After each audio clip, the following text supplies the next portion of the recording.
इस कहानी के सेकंड यानी लास्ट पार्ट के स्टार्टिंग में हम लोग देखते हैं कि यान यहाँ पर रीमा के कॉल आने का वेट कर रहा होता है, लेकिन जब वो उसे कॉल मैसेज नहीं करती है तो फिर वो उसे मिस करने लगता है।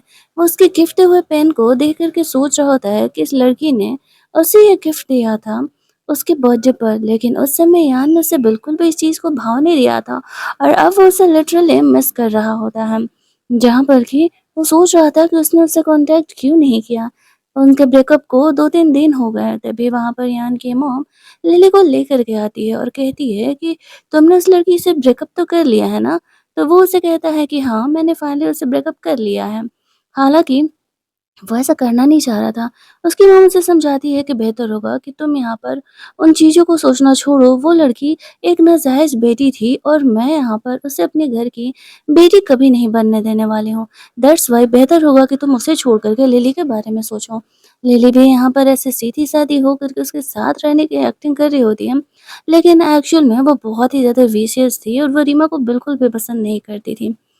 यान यहाँ पर खुद को मजबूर दिखा रहा होता है, जिस वजह से कि उसे यहाँ पर लिली को छोड़ना पड़ा था।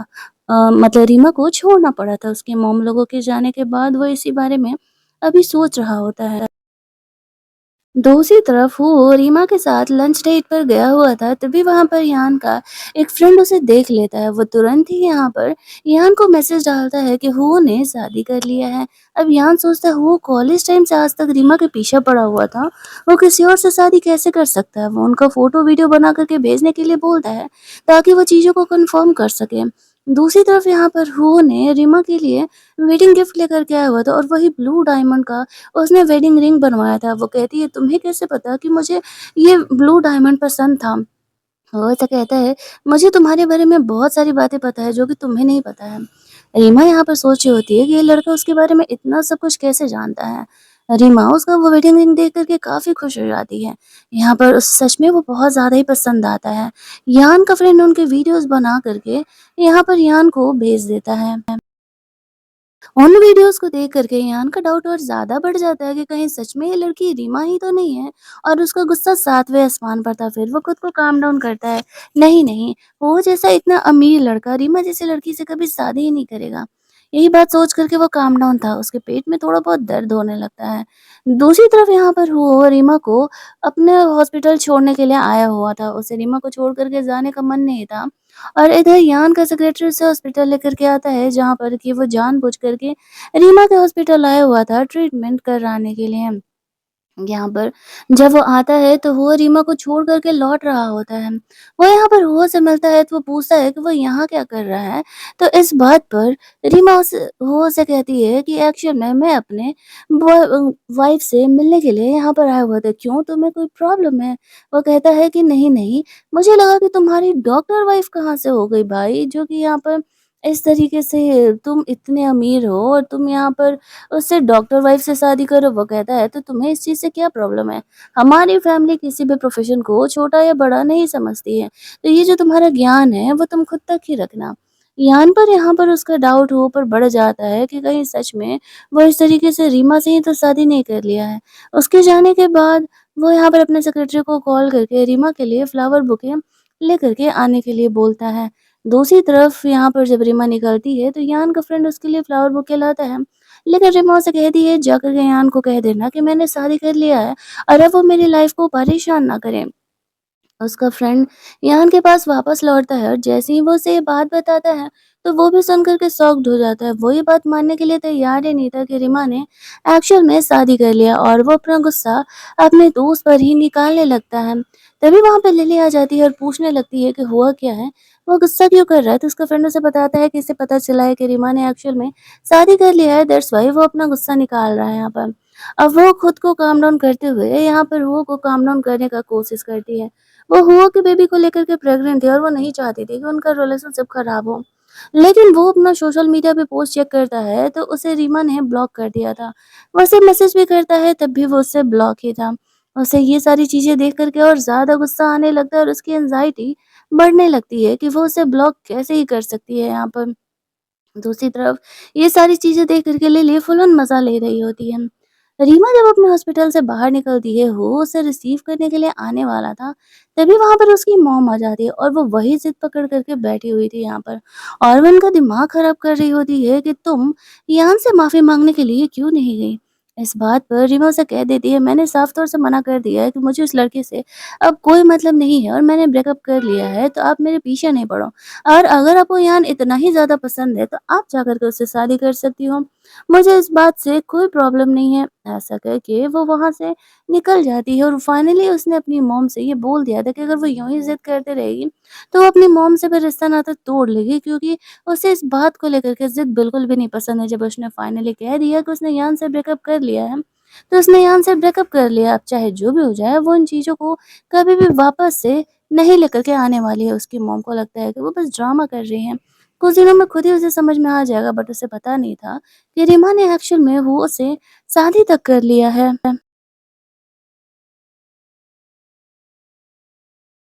फिर जब वो यहाँ पे रीमा को रिसीव करने के लिए आता है, तो वो उससे पूछता है, क्या हुआ, तुम थोड़ा सैड लग रही हो? रीमा कहती है, मेरी मॉम मुझसे मिलने के लिए आई थी। वो दिमाग खराब कर रही थी वापस से यहाँ से मेकअप करने का। मैंने उन्हें साफ तौर से मना कर दिया। वो ये बात सुन कर के खुश हो जाता है और फ्लैशबैक में याद करने लगता है रीमा उसकी कैसी अच्छी फ्रेंड हुआ करती थी बचपन में भी। दूसरी तरफ वो रीमा को अपने घर लेकर के जाता है और कहता है कि आज से हम यहीं रहने वाले हैं। वैसे भी हम दोनों की शादी हो गई है। वो रीमा का ख्याल रख रहा होता है। रीमा कहती है, तुम्हें ये सब कुछ इतना करने की ज़रूरत नहीं है, हम दोनों पार्टनर, हम दोनों ही मिल-जुल के एक दूसरे के लिए बहुत सारा काम करेंगे। वो फ्रेशन अप होने के लिए जाता है, रीमा को उसकी फ्रेंड का मैसेज आ रहा था कि यहाँ पर तो यान फ्लावर बुके भिजवा-भिजवा करके परेशान कर दिया। रीमा उससे कहती है, अगर वो दोबारा ऐसा करेगा तो मुझे बताना, मैं पुलिस में कॉल कर दूँगी। तभी वहाँ पर वो रीमा को इस तरीके से नॉट गाउन लेकर के आने के लिए कहता है। रीमा उसे वो ड्रेस देने के लिए जाती है, तो वो हो के मस्त-मस्त ऐप देख कर के देखते रह जाती है और खुद उसे कंट्रोल नहीं कर पाती है और अनकॉन्शियस हो करके उसकी बॉडी को ऐसे टच करने लगती है। फिर जब उसे होश आता है कि भाई साहब वो कर क्या रही है, तो वो काफ़ी ज़्यादा यहाँ पर शर्मा जाती है और जल्दी-जल्दी वहाँ से बाहर हॉल में निकल जाती है और सोचने लगती है, उसने इतना वियर्ड हरकत क्यों किया? उसे खुद को कंट्रोल करना चाहिए था। तभी वहाँ पर वो आता है और उसे हग कर लेता है कि मैं तुम्हारा ही हूँ, तुम्हें जो करना है तुम कर सकती हो, तुम्हें इस बात को लेकर के शर्माने की ज़रूरत नहीं है। लेकिन रीमा शर्मा तो रही थी, वो फिर चेंज करने के लिए चली जाती है। जब वो फ्रेशन अप होकर के आती है, तो वो रीमा के हेयर ड्राई कर रहा होता है।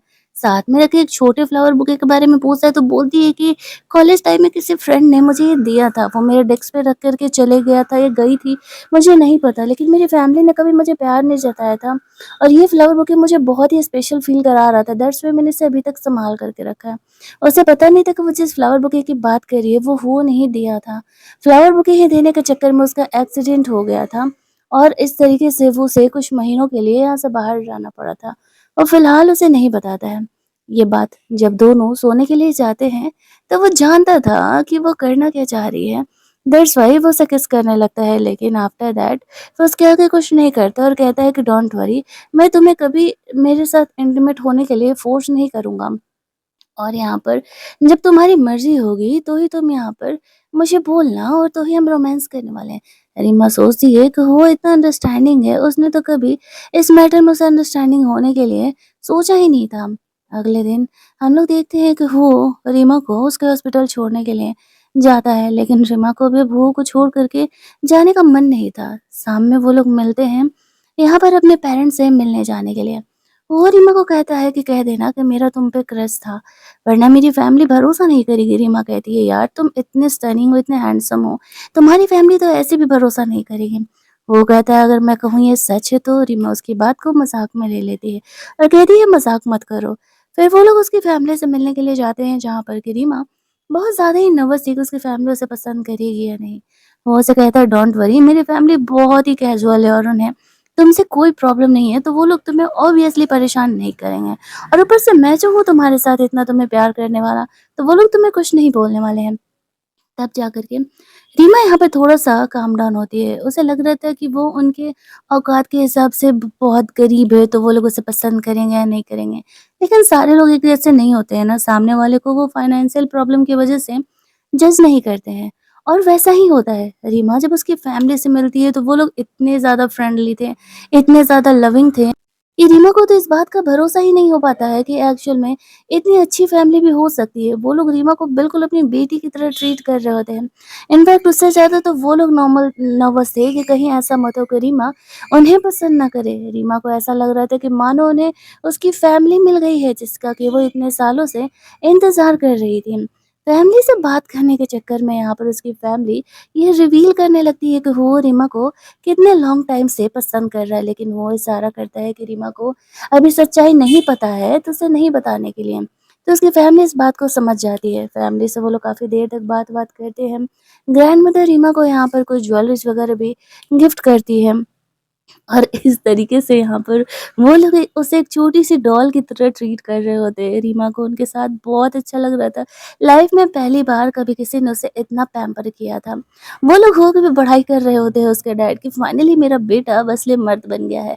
अपनी पसंदीदा औरत को अपने साथ रखा हुआ। I am proud of you my son. यहाँ पर जब वो लोग लौट रहे होते हैं तो रीमा की नज़र पड़ती है हुओ के एडॉप्टेड डॉग पर जो कि इनसे इनकी मेमोरी जुड़ी हुई थी। रीमा उसे अपने घर लेकर के जाती है। वो कहती है तुम्हें पता है मेरे फैमिली वालों ने मुझे कभी अलाउ नहीं किया था ऐसे कोई भी पेट रखने के लिए, लेकिन मैं अपने क्लासेस टाइम पर इस डॉग को खाना खिलाया करती थी। वो ने सिर्फ़ और सिर्फ़ रीमा की ही वज़ह से उसे अडॉप्ट किया था। वो कहता है हाँ, मुझे भी ये काफ़ी बाद में बेचारा लग रहा होता है। तुम्हारे कॉलेज छोड़ने के बाद दैट्स व्हाई मैंने इसे अडॉप्ट कर लिया था। रीमा ये बात सुन कर के खुश हो जाती है कि कम से कम वो पपी जैसे कि वो इतना कनेक्शन फ़ील करती थी, वो अभी भी इससे अडॉप्टेड है। वो यहाँ पर रीमा को किस कर लेता है।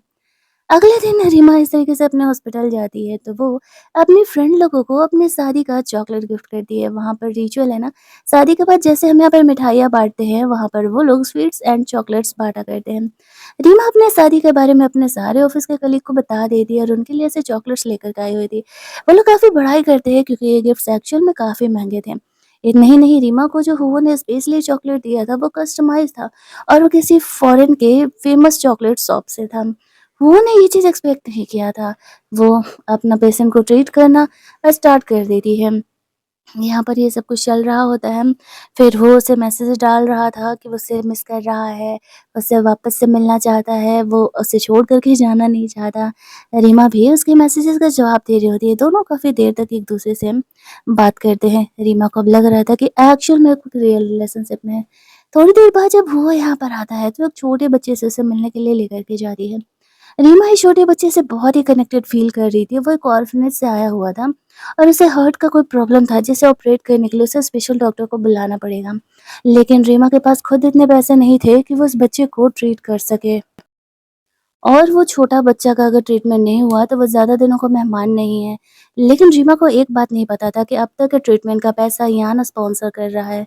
यान और छोटे बच्चे में अच्छी खासी दोस्ती हो जाती है। ये देख कर के रीमा भी बहुत ही खुश थी। उससे एक्सपेक्ट नहीं किया था कि हुगो का उस छोटे बच्चे से इतनी आसानी से दोस्ती होने वाली है। वो लोग कुछ दिनों बाद यहाँ पर इस तरीके से अम्यूज़मेंट पार्क भी जाने का प्लान करते हैं। रीमा को डर था कि अगर इस बच्चे का ऑपरेशन नहीं हुआ तो वो इस दुनिया में ज़्यादा दिनों का मेहमान नहीं है। रात में वो लोग उसी छोटे बच्चे के बारे में बात कर रहे होते हैं। वो कहती है कि उसे अपनी कहानी उसी की तरह दिखती है, उसकी भी दुनिया में कोई उससे प्यार करने वाला नहीं है।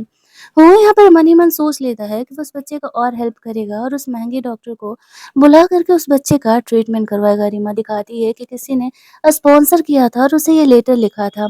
वो सोचता है कि वो ये भी नहीं पहचान पाई कि ये लेटर वो ने उसके लिए लिखा हुआ है। रीमा इन बातों को फ़िलहाल समझ नहीं पाती है। वो सोचता है धत तेरी इतना प्यार से लेटर लिखना मेरा बेकार ही गया। फिर वो दोनों साथ में सो जाते हैं।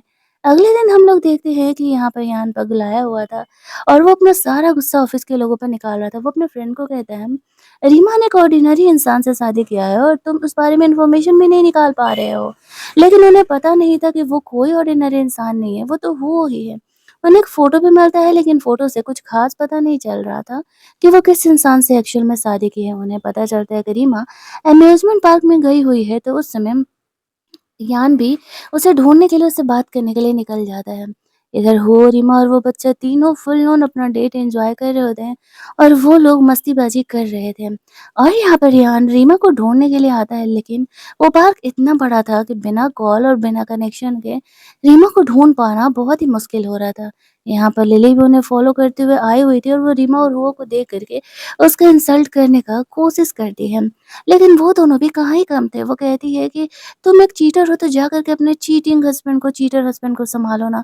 यहाँ आकर के क्यों ही टाइम पास कर रही हो? जब वो अपने 17 साल के रिलेशन को बर्बाद कर सकता है, तो तुम्हें क्या लगता है तुम्हें वो कितने दिनों के लिए भाव देने वाला है? यहाँ टाइम पास करने से अच्छा है कि बेहतर होगा तुम जाओ, जो उसे सँभालो। ये सुनकर के लिली को गुस्सा तो बहुत आता है, लेकिन रीमा जो भी कह रही थी, फैक्ट कह रही होती है। रीमा उन लोगों की बातों को इग्नोर करके हुओ के साथ अपना डेट एन्जॉय करने में लग जाती है। इधर रियान का हालत खराब हो रहा था रीमा को ढूँढ-ढूँढ करके, लेकिन वो उसे मिलती ही नहीं है। वो लिली से मिलता है, लिली से पूछता है वो यहाँ क्या कर रही है? लिली बहाना कर देती है कि वो तो बस ऐसे ही घूमने के लिए आई हुई थी। रियान का हालत खराब था, उसे हॉस्पिटल लेकर के जाना पड़ता है क्योंकि उसके पेट में काफ़ी दर्द हो रहा होता है। वो यहाँ पर उस बच्चे से वापस से मिलने के लिए जाता है जहाँ पर कि वो उससे बात कर रहा था कि वो रीमा से कितना ज़्यादा वाला प्यार करता है। वो बच्चा भी समझ रहा था और वो उनके रिलेशनशिप को सपोर्ट करता है। रीमा ये देखती है कि उनके बीच तो गहरी दोस्ती हो गई थी जिसको कि उसने कभी एक्सपेक्ट नहीं किया था। वो काफ़ी खुश थी उन दोनों को साथ देख कर के। दोनों वहाँ से बाहर निकलते हैं, वो रीमा के लिए कार लेने के लिए गया हुआ था। लेकिन तभी वहाँ पर उसकी मॉम वापस आकर के उसे परेशान करने लगती है कि वो ये सब कुछ ड्रामा क्यों कर रही है। रीमा रोज़-रोज़ इन झंझटों से तंग आ चुकी थी। थैंकफुली वहाँ पर वो रीमा के सपोर्ट में आ जाता है और उसकी मॉम से कहता है, "रीमा ने मुझसे शादी कर लिया है।" तो वो हो को गुस्सा करने लगती है कि तुम कौन हो गरीब लड़की? क्योंकि वो ने यहाँ पर काफ़ी कैजुअल ड्रेस पहना हुआ था, वो डेट पर जो गया था। वो जब उस औरत को अपनी आइडेंटिटी बताता है तो वो भी शॉक हो जाती है कि वो इतना ज़्यादा अमीर है। वो बहाने करने लगती है।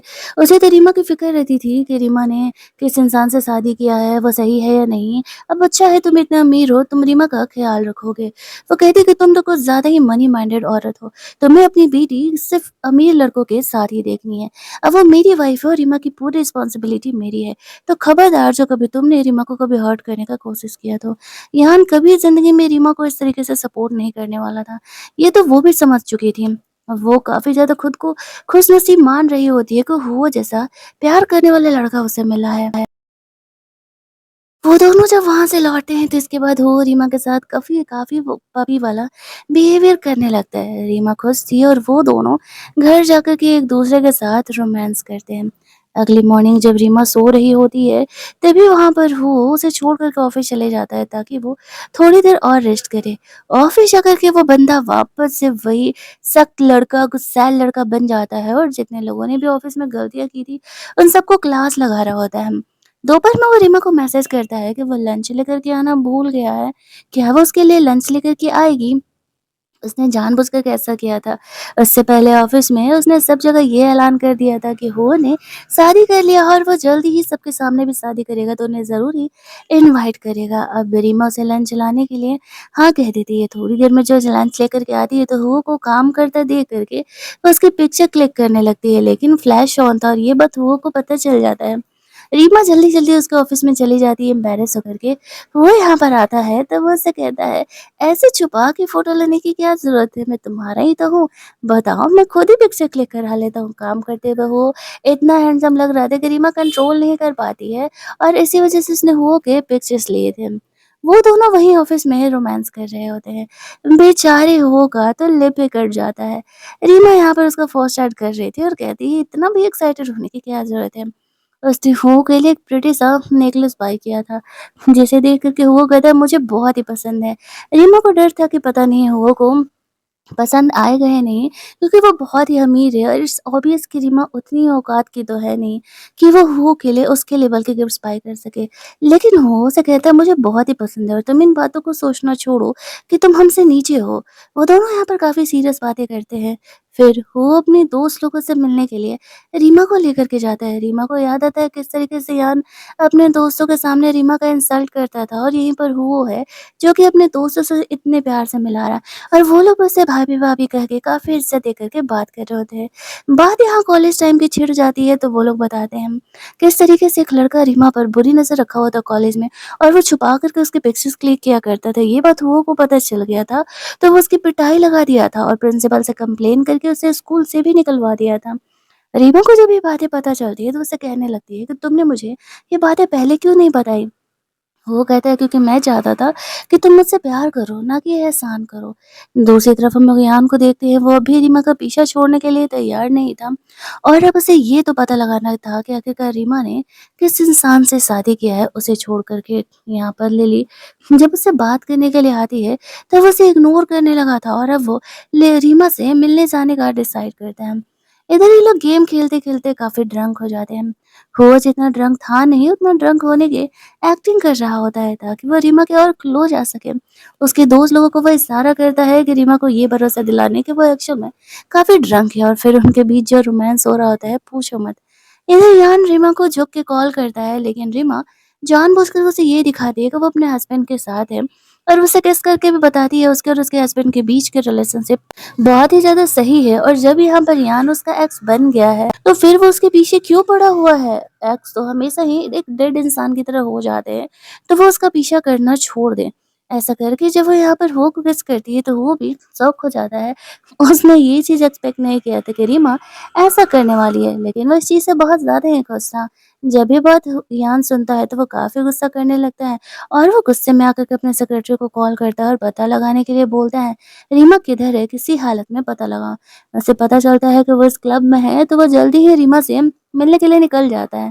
इधर लिली देखती है कि यान अब भी इस तरीके से रीमा का पीछा छोड़ने के लिए तैयार ही नहीं है। वो प्रेग्नेंट है, इस हिसाब से उन दोनों को शादी कर लेना चाहिए, लेकिन वो उसे छोड़ कर के ऐसे रीमा के पीछे पड़ा हुआ है। इस ढक्कन को पहले ही समझना चाहिए। 17 साल का रिलेशन जो लड़का खराब कर सकता है, वो उससे क्या ही प्यार करेगा। फ़ोन रखते ही यहाँ पर रीमा और हो का रोमांस चालू हो जाता है। वो नशे में होने का फ़ायदा उठा रहा था और रीमा को किस करने के लिए कहता है। वो तो उसके दोस्तों के सामने ही उसे किस करने लगती है। उसकी फ्रेंड ऐसे मुँह खोल कर के ये रोमांस देख रहे होते। रीमा यहाँ पर शाय फ़ील करने लगती है। वो यहाँ पर वॉशरूम करने जाने के बहाने वहाँ से खिसक लेता है और जैसे ही वो वहाँ से जाता है, तभी वहाँ पर ईयान अपने पंडा लोगों को लेकर के आ जाता है और वो रीमा को यहाँ 3 लड़कों के साथ देख कर के उस पर गुस्सा करते हुए कहता है, तुमने तो कहा था कि तुमने शादी कर लिया, तो इन तीनों में से तुम्हारा हस्बैंड कौन है?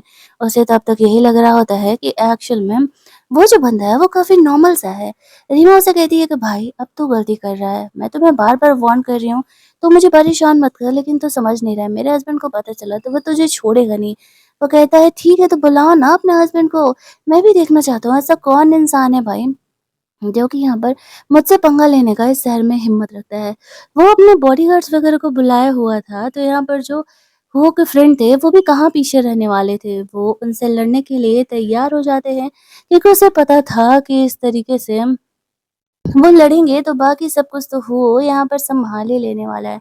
उनके बीच में मस्त लड़ाई चल रही होती है और यहाँ पर यान रीमा को वहाँ से लेके जाने का कोशिश करता है, लेकिन तभी वो उसके सपोर्ट में आता है और वो यान की पिटाई करते हुए कहता है, लगता है कि पिछली बार की वार्निंग तुम समझे नहीं। मैं यहाँ पर रीमा से मैरिड हूँ, अब तो तुम्हें सच्चाई पता चल गया होगा ना कि मैं ही रीमा का हस्बैंड हूँ, तो बेहतर होगा कि तुम यहाँ पर अब उसे परेशान करने मत आओ। वो रीमा को वहाँ से लेकर के जाने का कोशिश कर रहा था। तो यान उसे रोकता है और यहाँ पर रीमा उस पर गुस्सा करते हुए कहती है कि देखो, तुमने मुझे मेरी औकात अपने दोस्तों के सामने ऑलरेडी दिखा दी है।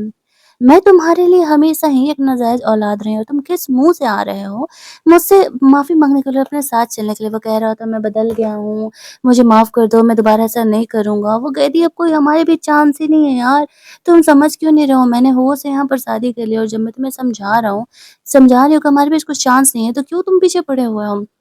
वो रीमा को वहाँ से लेकर के जाता है और यान को लगने लगता है कि शायद उसके और रीमा के बीच कुछ नहीं हो सकता है। लेकिन वो इतनी आसानी से उसका पीछा छोड़ने के लिए तैयार नहीं था। रीमा हो के साथ चुपचाप वहाँ से चली जाती है। उसका गुस्सा 7वें आसमान पर था, लेकिन वो ये भी सोच रहा था कि रीमा को इस बारे में कैसे पता चला कि लिली प्रेग्नेंट है। वो समझ जाता है कि उस रात उसने उनकी बातों को सुन लिया था। वो लोग वहाँ से बाहर निकलते हैं। रीमा हो को सॉरी कहती है, उसकी वज़ह से उसे ये सब कुछ प्रेशर झेलना पड़ रहा है। हो और उसके दोस्त उसे समझाते हुए कहते हैं कि भाभी आपकी गलती नहीं है। जो इंसान आपको परेशान कर रहा है, गलती एक्चुअल में उसकी है। आपने तो उससे क्लीन ब्रेकअप कर ही लिया है। आफ्टर दैट रीमा जब सो के जगती है तो देखती है हो ने उसके लिए बहुत सारे ड्रेसेस रखे हुए हैं। उसमें से उसे एक ब्राइट रेड ड्रेस पसंद आता है और वो उसे पहनती है, जिसमें कि वो बहुत ही खूबसूरत लग रही थी। वो उसे देखते ही रह जाता है। रीना उसे कहती है एक्चुअल में ये मेरा फर्स्ट टाइम है जो कि मैं इस तरीके से ब्राइट कलर्स पहन रही हूँ और तुम पहले इंसान हो जिसने कि मुझे इन कलर्स में देखा है। बेचारे हमारे हो भाई साहब का तो ये सुन कर के मूड ही चेंज होने लगता है। फिर इस तरीके से वो हॉस्पिटल जाती है जहाँ पर कि वो उसे छोड़ने के लिए आया हुआ था। जब रीमा की नज़र यहाँ पर पड़ती है तो वो उसे इग्नोर करके अंदर जाने लगती है। यान यहाँ पर आता है और रीमा को रोकते हुए कहता है कि वो ये सब कुछ ड्रामा क्यों कर रही है। तभी उसका नज़र उसके ड्रेस पर जाता है और वो कहता है कि वो काफ़ी खूबसूरत लग रही है। रीमा कहती है कि हाँ, वो तो लगेगी ही ना, उसके हस्बैंड ने जो ये चूज़ किया है। वो यहाँ पर यान पर कहती है कि अब वो उसे क्यों परेशान करने के लिए आया, कल तो वो चीज़ों को क्लियर कर दिया ना। यान कहता है कि मैं समझ गया हूँ कि मुझसे गलती हुई है, मैं तुमसे माफ़ी माँगने के लिए आया हूँ, मुझे एक मौका दे दो।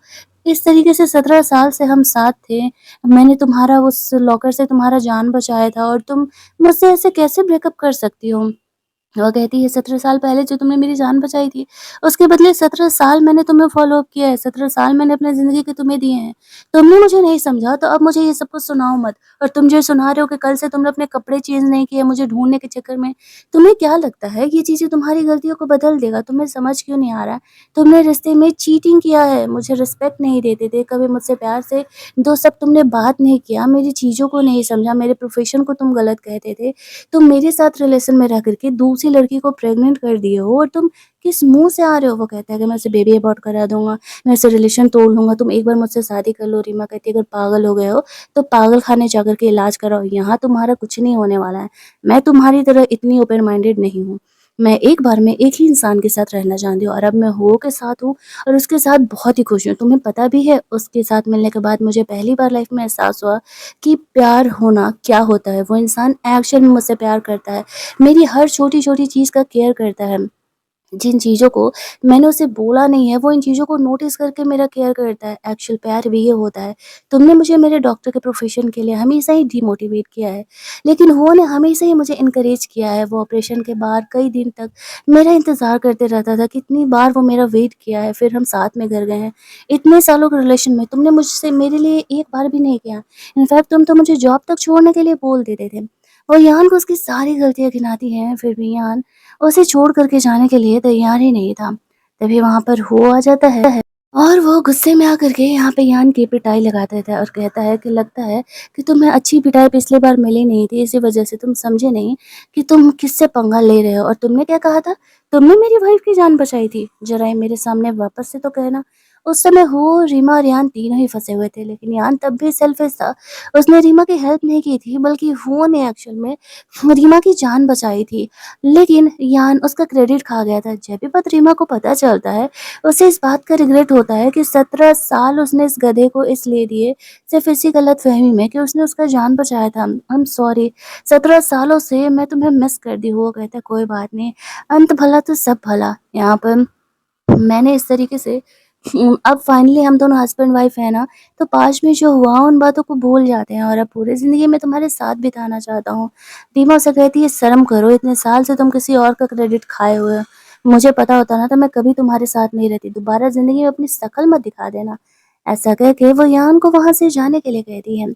ईहान सोच रहा होता है कि उसने रीमा जैसी अच्छी लड़की को क्यों ही जाने दिया, लेकिन अब पछताने से क्या फ़ायदा हो सकता था, रीमा अब किसी और की हो फिर जब चुकी वो है। हॉस्पिटल हॉस्पिटल में जाती है तो रीमा अपना जॉब कर रही होती है और वो बस बैठ कर के उसे ताड़े ही जा रहा होता है। रीमा को इन चीज़ों की आदत नहीं थी, वो कहता है आदत डाल लो, मैं इसी तरीके से क्लिंगी हस्बैंड बन कर के रहूँगा और मैं तुम्हें छोड़ कर के अब कहीं नहीं जाने वाला हूँ। रीमा का प्यार बिल्कुल सातवें आसमान पर था और ऑफ़िस के लोग भी उन दोनों को सपोर्ट कर रहे थे। सब वो की काफ़ी बड़ाई करते हैं कि बस इतना हैंडसम है, उतना ही रिच भी है और उतना ही ज़्यादा वो रीमा से प्यार भी करता है। कहानी के एंड में रीमा को ये भी पता चल जाता है कि वो छोटे बच्चों को स्पॉन्सर करने वाला कोई और नहीं यान ही है और उसने जो डॉक्टर को बुलाया है उस बेबी का ऑपरेशन करने के लिए वो भी यान नहीं किया है। रीमा को जब ये बात पता चलता है तो वो और ज़्यादा ही खुश हो जाती है और ये बात जानती ही सब कुछ छोड़ करके मतलब हुओ ने ये सब कुछ किया है।